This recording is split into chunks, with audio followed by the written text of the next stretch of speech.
My name is Charlotte and I run a social enterprise called Story Chaplain.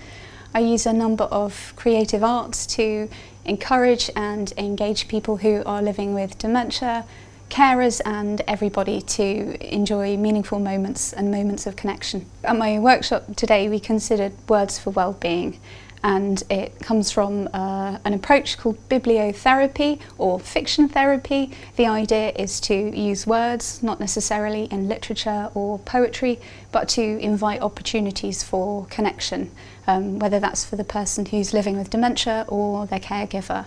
The value of words is as helpful for a person when they're living with dementia as their caregiver.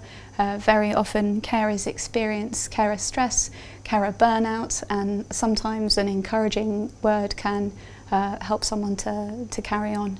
Bibliotherapy is a term that was coined over 100 years ago, and it sounds quite fancy, but all it really means is introducing words that could allow for creative moment or moment of connection. So it might not be literature at all.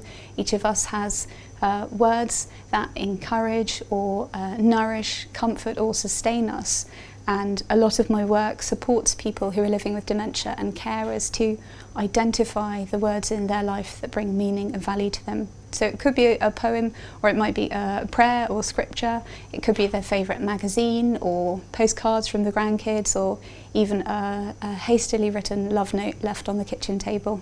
So I spend a lot of time with carers, and it's true, a lot of carers put themselves last, and I encourage carers to think about a situation in which they're not the carer, and I ask them to have a think about the advice that they would give to that person. And it's very easy for most people to think about support that another person would benefit from. But when it comes to ourselves, sometimes we're slow to help ourselves.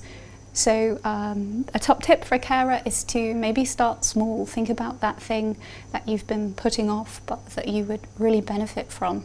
So for some people, they put off things that really aren't treats. They're things that are important, like going to the dentist or getting new glasses, and then say, well, start from that place. But a lot of carers are not able to just do those things. They need that support system in place. So as well as encouraging a carer to take time out to look after themselves, alongside that to offer some practical support to enable them to do that thing.